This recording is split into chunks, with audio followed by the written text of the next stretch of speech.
This was without question my favorite play on the afternoon for the Lions. I'm going to play it through for you guys and then show you exactly how it's done. So Amon-Ra is right here, Sun God.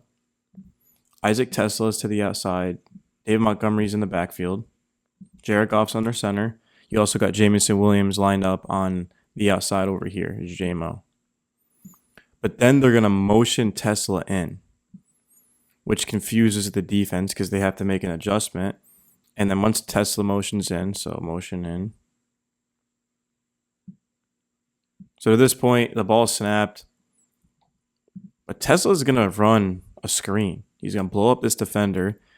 This corner on the outside has to follow Tesla because it's his man. That's Denzel Ward. So he blows him up, and St. Brown just going to wait for the screen to come. Watch this. So there it comes.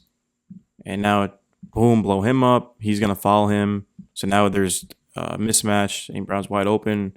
This defender here is obviously way out of the play. There's nothing he can do. It's just a free touchdown. Not to mention as well, it looks like a run. Like you see Goff is about to hand it off. So it's not like this defender has to worry about Tesla running right at him. He's worried about St. Brown, and then he sees Tesla coming at him, and then it's just a run. Like, imagine trying to think of all those different outcomes while the play is being snapped. And at this point, Goff keeps it. Tesla eliminates both of these defenders, and St. Brown is literally just going to catch it right into the flat and score. He's going to walk in. Look at this. There's no one even near him, guys. This is just an awesome play call. Look how fast this happens. Tesla, come in. Motion, boom, blow him up, and touchdown. I mean, who saw this coming, right? I mean, I know for sure as hell when I was watching this game live, I was probably expecting a run here. He'd go for it if we don't get it, but no. Motion, fake the play action. And also, you have David Montgomery who's blocking just to make sure that number 30 can't blow up Goff or maybe bat it down or something. So, like, once he... Yeah, I mean, Goff also rolls out, too, to get a better angle. I mean, maybe there was a play where number 30 kind of, like, get over here and jump up. But, like, nah. Goff, by moving out, sort of eliminates that, gets that angle, throws it right around him. Touchdown, Lions. That was St. Brown's first touchdown of the day. He would have one more later on the afternoon. The Detroit Lions picked up a 34-10 victory yesterday over the Cleveland Browns. I was very impressed with the way the Lions played in this game because they were facing the best defense in football and they end up dropping 34 points on them. The defense also specifically in the front was unreal. I mean, Aiden Hutchinson with that strip sack. There was also another strip that didn't count because of a hold in the secondary. The Lions dominated this game. This was always going to be a defensive game for the Lions. Again, the Browns defense legit is the best in the game. So the offense, they weren't going to have 500 yards or anything like that. The defense was the real winner of this game. They had 2 picks off of Flacco. They only gave up 79 rushing yards. The Lions did a fantastic job of keeping things in front of them. The run game wasn't too much of an issue. I mean, Judkins had a couple of nice plays, but he averaged under 4 yards per carry. Joe Flacco looked completely lost in this game because he was under constant pressure. And even when Flacco had a little bit of time to throw, he just rushed the ball because he was anticipating getting hit. I mean, Flacco's played 19 years in the NFL. Looked like this was one of his first few starts of his career. That's how good the Lions defense was. They sacked him 3 times, not to mention the countless hits that they had on him the entire afternoon, the 2 interceptions. They kept everything in front of them. Jerry Jeudy had 3 catches on the opening drive, and that was it for the rest of the game. Isaiah Bond had a 35-yard catch. There just wasn't any explosiveness out of this Browns team, at least consistently. The Lions defense was awesome. They baited Flacco into some bad throws as well. They were physical. And then on offense, we saw Detroit be very balanced. They ran it 29 times, and Goff threw it 27. So about 50-50 right there. They spread it around. St. Brown caught all 7 of his targets. The main takeaways I have from this game are going to be this, and I took notes. This is the first time all season I've took notes during games, so let's just go down them. So great response by the offense. So the Browns' first drive, they ended up scoring. It was a 14-play, whatever, 80 yards. The Lions, they gave up a touchdown on 4th down. They had stopped the Browns 3 straight times on the 1-yard line, and then finally they just sort of lined up Judkins at fullback. The offense responds with a touchdown of their own. They just marched it down the field. Very, very methodical, efficient. Rare mistake by Joe Flacco. So what happened with Flacco is he just sort of threw it away, but he didn't throw it away far enough. He panicked, hurried, and then we saw Kirby Joseph come down with it, making him pay. And that already set up the Lions essentially in Browns territory. So you just can't do that against Detroit because once they're over the 50, it's four down territory. Inexcusable mistake by Joe Flacco. And then he made another poor decision where he just forced it to the outside to Judy, who fell down. Browns thought there was some contact. There was contact, but it was illegal contact. He just sort of tripped, and then it was intercepted, and there was a big return off of the interception. It was already literally in the Lions territory, and it almost was a pick six. So lineman made a great play to sort of get him out of bounds. St. Brown touchdown, yeah, that was on the Montgomery fake. The Lions, they've been very, very slick this season with the formations they've used, and I can't wait to show you guys in the film.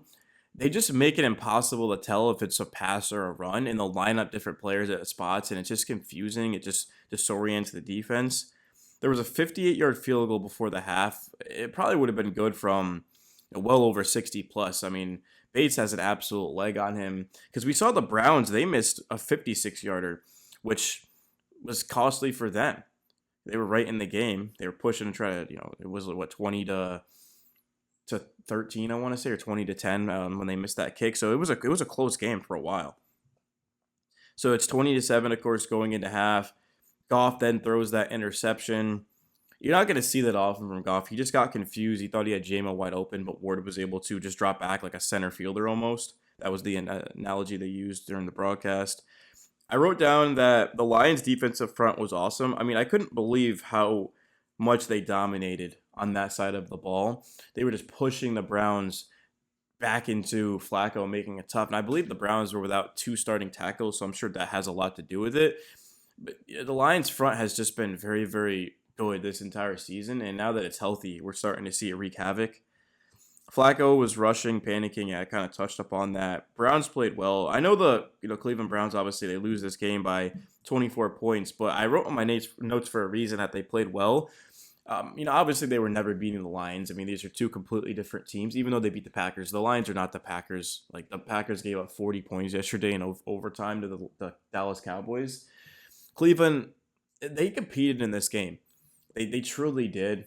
They don't have the most talent in the world, so there's only so much they can do. But I thought that the Browns actually came out and they put on a good game for the fans. Like if you were there, I'm sure you were pretty pleased with how this went.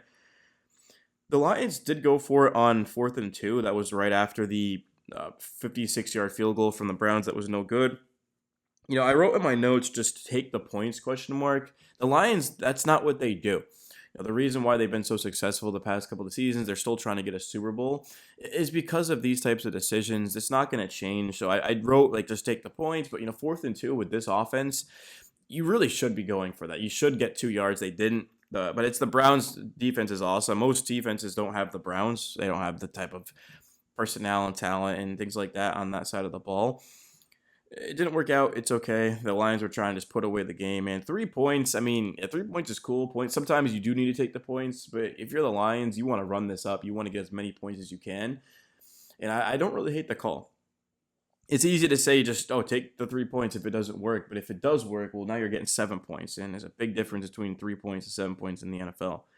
Khalif Raymond is electric. I probably should have mentioned this earlier, but it happened I'm going off my notes in order. He had this punt return, and as soon as it was kicked to the sideline, and he made a couple of guys miss and got to the middle of the field, I was like, the Browns are in trouble. Punters, they're not the most athletic guys. There's very, very few punters who ran track and field in college or in high school or things like that. So once it's down to the punter, good luck with that. The Raymond was gone, man. He was like a lightning in a bottle. Aiden Hutchinson is insane. I feel like I write this in my notes or my script. I don't script my videos, but I feel like every single week I'm thinking about Aiden Hutchinson being insane. He's probably going to win Defensive Player of the Year. He had that strip on Derrick Henry. If that doesn't happen, who knows how that game goes last week on Monday Night Football. Aiden Hutchinson, it's just crazy how good he is. We're talking about Myles Garrett, Trey Hendrickson, Micah Parsons. Hutchinson is right up there with those guys, man. I don't know if anyone's in the tier of Myles Garrett. He's kind of in a tier of his own, but right after him, Micah and Hutchinson, these are the best players in all of football, and it's just so cool to see them each and every week go out there and compete. Because the thing about edge rushing is you impact every single play. Like if you're a corner, you can only impact it if they throw your way, or you can of course take away. If you're shadowing, you can take him away. But if you're coming off of the edge, even if they double you, well, there's an opportunity elsewhere. So it's just Hutchinson every single play is impacting it and doing something. Yeah, and I mentioned earlier there was another strip that didn't count because of a hold in the secondary. St. Brown Dagger, of course, catches that for his second touchdown to put the game away, to give the Lions, of course, at the time a 23-point lead, and the extra point was good. So that was my overall thoughts on the Lions in this game, man. Big time win, 3-1 on the season. Let's go. One pride.